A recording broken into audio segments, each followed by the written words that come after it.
Assalamualaikum warahmatullahi wabarakatuh. Perkenalkan, saya Ahmad Rusadi. Saya dari kelompok 3 angkatan 11 peserta Latsar CPNS tahun 2022 dari Kabupaten Balangan. Di kesempatan saya ini saya akan menjelaskan tentang core value ASN berakhlak. Nilai-nilai dasar ASN berakhlak merupakan akronim dari berorientasi pelayanan, akuntabel, kompeten, harmonis, loyal, adaptif, dan kolaboratif. Nilai-nilai ini diharapkan akan dapat menjadi fondasi budaya kerja ASN yang profesional. Berorientasi pelayanan. Tentu kita sepakat bahwa nilai dasar berorientasi pelayanan diletakkan pada poin pertama, mengingat bahwa ASN yang dulu dikenal sebagai abdi negara saat ini bertransformasi menjadi pelayan publik.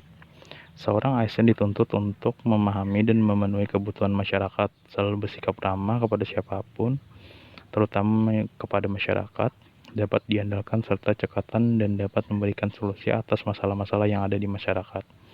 Dalam memberikan pelayanan publik, seorang aparatur sipil negara harus selalu melakukan perbaikan tiada henti, baik dari peningkatan kompetensi maupun cara pelayanan. Yang kedua, akuntabel. Akuntabilitas merupakan pertanggungjawaban atau keadaan yang dapat dimintai pertanggungjawaban. Merujuk dari pengertian tersebut, akuntabel dapat dipahami sebagai sikap jujur dan bertanggung jawab, memiliki disiplin dan berintegritas yang tinggi dalam setiap pelaksanaan tugas. Dalam pelaksanaan tugas kedinasan, seorang ASN dituntut untuk menggunakan kekayaan dan barang milik negara secara bertanggung jawab, efektif, dan efisien. Lebih penting dari itu, seorang ASN tidak boleh menyalahgunakan kewenangan jabatan. Yang ketiga, kompeten. Seiring perkembangan waktu dalam melaksanakan pelayan publik, setiap ASN harus selalu dapat meningkatkan potensi diri untuk menjawab tantangan yang selalu berubah. Peningkatan kompetensi ini sangat penting, bahkan telah diamanatkan dalam ketentuan peraturan pemerintah tentang manajemen PNS. Bahwa setiap aparatur diberikan hak 20 jam pelatihan setiap tahunnya. Hal ini semata-mata agar setiap ASN dapat melaksanakan tugas dengan kualitas terbaik. Yang keempat, harmonis. Berakar dari semboyan negara Indonesia, yakni Bhinneka Tunggal Ika, yang berarti berbeda-beda namun tetap satu jua. Seorang pelayan publik harus dapat menghargai setiap orang apapun latar belakangnya. Penting bagi setiap ASN untuk dapat menciptakan dan membangun lingkungan kerja yang kondusif, karena dengan kenyamanan lingkungan saja ASN diyakini dapat lebih produktif. Yang kelima, loyal. Loyalitas dan kesetiaan ASN terletak pada ideologi dan dasar negara Pancasila, Undang-Undang Dasar Negara Republik Indonesia tahun 1945, NKRI, serta pemerintahan yang sah dan tidak pada satu sosok atau pihak tertentu.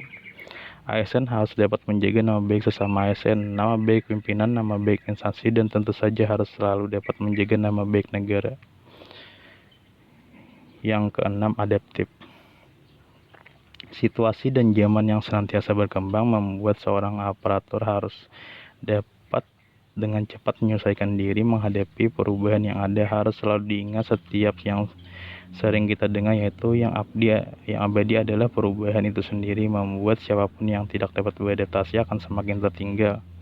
Adaptasi tersebut dapat dilakukan dengan terus berinovasi, dengan mengembang kreativitas. Setiap pegawai juga harus selalu bertindak proaktif dan tidak hanya berpangku tangan. Yang terakhir, yang ketujuh, kolaboratif. Dalam pelaksanaan tugas, kolaborasi di antara setiap aparatur mutlak harus dilaksanakan, bersinergi dan memberi kesempatan kepada berbagai pihak untuk berkontribusi dalam pembangunan, akan dapat mempercepat pencapaian suatu visi dan cita-cita. Keterbukaan dalam bekerja sama dan mencari solusi bersama akan dapat menghasilkan nilai tambah dan mempercepat tujuan bersama. Sekian, terima kasih. Wassalamualaikum warahmatullahi wabarakatuh.